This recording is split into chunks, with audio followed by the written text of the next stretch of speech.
안녕하세요. 김병준입니다. 오늘은 프로젝트 실습 5번째 시간입니다.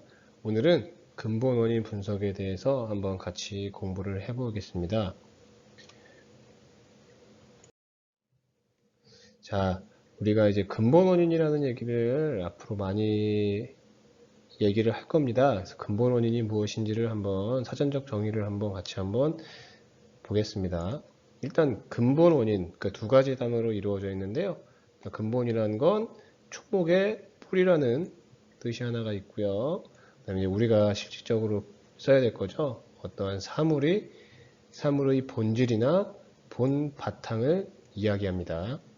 그럼 원인은 무엇이냐? 원인이란 어떤 사물이나 상태를 변화시키거나 일으키게 하는, 근본이 나왔네요. 근본이 된 일이나 사건이랍니다. 그러니까 근본 원인은 즉 어떤 그 시작점이라고 생각을 하면 될 것 같습니다. 어떤 시작점을 말한다 하는 걸 여러분들이 조금 생각을 해주셨으면 좋겠습니다. 그럼 이제 원인이라는 말이 있었으니까 우리가 또 하나 또 짚고 넘어가야 할 단어가 또 인과관계라는 게 있습니다. 인과관계라는 건 원인과 결과를 말하죠. 원인과 결과를 가지고 우리는 어떠한 그 두 개의 관계를 인과관계라고 말하는데요. 그 인과관계를 또 사전적으로 어떻게 정의하고 있는지 한번 그 국어사전 내용을 한번 볼게요. 일단 법률에서는 어떤 행위와 그 후에 발생된, 이게 중요합니다. 그 후에 발생된 사실과의 사이에 원인과 결과의 관계가 있는 일을 인과관계라고 말하고요. 민법, 형법에서 행위자에게 책임을 주는 근거를 만든다고 합니다. 철학적에서는 한 현상은 다른 현상의 원인이 되고 그 다른 현상은 먼저의 현상의 결과가 되는 관계를 인과관계라고 말합니다. 자, 여러분 두 개 다 보면은 약간 좀 다른 내용 같고 어떻게 보면 같은 내용 같고 그 후란 얘기가 있었고요. 법률 쪽에선 철학에서도 먼저이라는 얘기가 있었습니다. 결국 시점 얘기죠. 시점입니다. 결국 원인과 결과는 시점의 차이가 있어요. 무조건 원인이 먼저 일어납니다. 먼저 일어나는 게 원인이고요. 그 후에 일어나는 게 결과입니다. 그 후에, 즉 인과관계를 성립시키는 조건 중에 하나는 시간이 있습니다. 시간에 따라서 먼저 일어난 것을 원인, 그 후에 일어나는 것은 결과죠. 한두 개 시간이 예전에 일어났다, 나중에 일어났다, 이게 어떤 원인 결과를 나타내는 거 아니겠죠? 결국 두 개는 관계가 있어야 됩니다. 그 어떠한 관계가 있어야 된다는 걸 조금 여러분들이 한번 생각해 주시면 좋을 것 같아요. 그래서 이제 아래에서 보면 관계라는 게 있었죠. 이 아래도 관계가 있었습니다. 이런 게 있다라는 걸 여러분들이 한번 머릿속으로 한번 생각해 주시고요. 자, 그러면 이제 우리가 궁극적으로 여러분들과 제가 할 게 무엇이냐라고 보면 근본 원인 분석입니다. 근본 원인 분석. RCA라고도 불러요. 이제 여러분들이 나중에 회사 가셔서 그 RCA라고 해서 루트 커스 아날리시스라는 약어로도 쓰이는데요. 근본 원인 분석입니다. 그럼 근본 원인 분석은 뭐냐? 그럼 결국 적절한 해결책을 찾기 위해 문제의 근본 원인을 밝혀내는 하나의 프로세스, 방법을 이야기합니다. 그래서 이건 뭐냐? 그 사건이나 어떤 추세의 근본 원인을 식별할 수 있는데 사용할 수 있는 원리고 기법이고 방법론을 수집하는 식으로 수행되는 하나의 분석 방법입니다. 결국 이걸 통해서 뭐를 얻겠냐는 거냐면요. 표면적인 원인과 결과를 넘어서요. 프로세스, 어떤 이제 A, B, C, D 프로세스, 하나, 둘, 셋, 넷, 또는 시스템, 마찬가지입니다. 이 어디에서 실패했는지, 또는 애초에 어디에서 이 문제가 일어났는지 보여주는 하나의 분석 방법이다 라는 걸 생각하시면 될 것 같아요. 결국 이제 그 근본원인 분석이 추구하고자 하는 방향은 그 일시적인 증상만 치료하거나 뭐 주먹구구식으로 급한 불을 끄는 대신 뭔가 그 근본적인 아까 말한 그 뿌리가 되는 그런 문제를 체계적으로 그 문제를 찾는 거죠. 문제를 찾아서 그걸 체계적으로 예방하고 그것을 해결하는 것이 훨씬 더 효과적이다라는 게 지금까지 많은 연구자들이 그렇게 연구를 했고 많은 이제 회사에서 그렇게 실행을 했고 실제 우리의 삶에 적용되고 있습니다. 그게 어떤 건지는 이제 뒤에서 예시로 같이 한번 보겠습니다. 자, 근본 원인 분석의 목적입니다. 크게 이제 세 가지로 나눠 볼 수 있을 건데요. 자, 첫 번째는 분석의 목적. 예, 근본 원인을 발견하는 데 있습니다. 그러니까 우리는 근본 원인을 발견하기 위해서 근본 원인 분석을 하고요. 두 번째, 발견한 근본 원인들 그 안에서 해결 방법을 이해하거나 그 새로운 방법, 새로운 통찰을 얻는 것에 목적이 있습니다.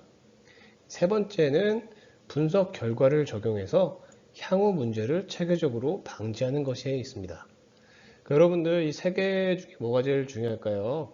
다 중요하죠. 다 중요한데 제가 만약에 이 중에서 하나만 선택하라고 하면 저는 3번입니다. 그러니까 우리가 제가 여러분들과 같이 이제 이번 프로젝트 실습 다양한 뭐 그 주제에 대해서 프로젝트 실습을 할 텐데요. 그리고 우리가 거기에서 어떤 문제지를 찾고 근본 원인 분석을 통해서 문제점을 노출을 해서 그걸 통해서 우리가 얻고자 하는 건 뭐냐면 그러니까 우리가 향후에 발생될 수 있는 문제를 체계적으로 방지하고 예방하고 또 다른 창의적인 그런 결과를 그런 방법을 익히는데 있다라는 걸 여러분들이 좀 생각해 주셨으면 좋겠어요. 그래서 이제 또 하나 예입니다. 자, 우리가 과거에 복싱을 이렇게 막 했어요. 옛날 복싱 했을 때는 그냥 뭐 사람 맨주먹으로 이제 어쩌면 싸움하는 게 태초가 됐겠죠. 그래서 이제 싸우다 보니까 과거에는 사람이 좀 많이 좀 사망하거나 매진탕을 일으키거나 했던 일이 좀 많이 있었을 겁니다. 당연하죠. 아무래도 이제 주먹이 이제 사람마다 다르겠지만 그게 맞으면 또 아프니까 그 또 이제 머리에 또 맞으면 뇌가 흔들려 갖고 뇌진탕이 날 수 있는 거잖아요. 그래가지고 이제 원인을 찾았겠죠. 원인을 막 찾다 보니까 결국 이제 뭔가 이제 주먹이 그 살이 그렇게 두껍지 않잖아요. 그러니까 아무래도 이제 그런 뼈가 강한 이제 뼈가 그 머리나 이런 데로 약한 부분을 때리다 보면 약한 부분이 깨져버리는 거죠. 그러면서 이제 큰 충격으로 사람이 사망하거나 뇌진탕이 발생되니까 그럼 그걸 어떻게 해결할 수 있을까? 라고 놓고 봤을 때 글러브를 이 글러브를 끼면은 아무래도 완충작용을 하고요. 스펀지가 완충작용을 하고 그다음에 이쪽에 면적이 넓다 보니까 실제 이제 받는 충격량 자체가 충격되는 그 전체적인 압력이죠. 그게 아무래도 이제 퍼지다 보니까 조금 더 사람들이 이렇게 다치거나 하는 일이 적어질 거다라는 게 어찌 보면은 그 근본 원인을 해결하는 방법일 거고요. 거기에 더 나아가서 발생된 게 오른쪽에 보신 것처럼 이런 보호구입니다. 예. 여기 이제 장갑만으로도 완벽하지 않다라는 거죠. 그래서 이런 보호구를 착용을 해서 보다 더 이제 사람들이 다치는 거를 최소화할 수 있었고, 그래서 결국은 이게 스포츠가 된 거잖아요. 이 배에도 보호구가 있네요. 마찬가지입니다. 이런 뭔가 그런 과정과 그런 분석을 통해서 뭔가 이제 체계적으로 문제를 예방하는 사람이 이제 뭐 다치거나 죽는 그런 문제를 예방하는 하나의 좋은 예라고 볼 수가 있습니다. 네, 근본 원인 분석의 원칙입니다. 그러니까 단순한 어떤 증상보다는 근본 원인을 바로잡고 그것을 개선하는데 우리는 주력해야 됩니다. 그 다음에 많은 경우, 대부분의 경우입니다. 근본 원인이 하나인 경우는 거의 없어요. 그러니까 근본 원인이 여러 개일 수 있다는 점을 꼭 기억해야 돼요. 모든 문제는 복합적입니다. 그 다음에 누가 책임질 거야? 그런 것보다는 이 일이 어떻게 그리고 왜 일어났는지에 집중해야 됩니다. 그 다음에 꼼꼼하고 체계적으로 우리가 근본 원인을 주장할 거잖아요. 그거에 대해 뒷받침할 수 있는 정량적인 근거가 제시되어야 될 거고요. 그 다음에 그 개선 방침에 대한 뭔가 충분한 정보를 제공해야 됩니다. 그리고 마지막으로는 우리가 이제 근본 원인의 예방, 그러니까 또는 이제 반복되는 그런 방법을 고려해서 그런 거를 어떻게 하면 체계화를 해서 잘 전달해야 될지가 굉장히 중요합니다. 결국 이제 문제와 원인을 깊이 있게 분석할 때에는 그 종합적이고 전체론적인 접근 방법을 취하는 것이 매우 중요한데요. 궁극적으로 우리가 가장 중요한 분석이라는 건 제가 누차 강조드리지만 실행이 가능해야 됩니다. 실행이 가능해야 되는 어떠한 결과가 나오는 분석의 의미가 있지, 아무리 분석론적으로 이게 논리적으로 타당하다라고 하더라도 실행되지 않으면 아무 의미가 없습니다. 이 점을 좀 여러분들한테 강조드리고 싶고요. 그럼 이제 그 근본 원인 분석을 어떻게 할 거냐? 제가 앞으로 이제 계속 할 건데 굉장히 많은 방법들이 있어요. 그 중에 이제 제가 여러분들한테 소개해 드릴 거는 이 5Y랑 그다음에 이 특성 요인도라고 부르는 피쉬본, 이게 있는데 이건 제가 다음 동영상에서 한번 여러분들한테 소개를 시켜 드리겠습니다. 결국 이제 이번 강의를 간단하게 요약을 하자면, 근본 원인 분석을 통해서 우리는 이제 근본적인 문제, 여기 이제 문제점이겠죠.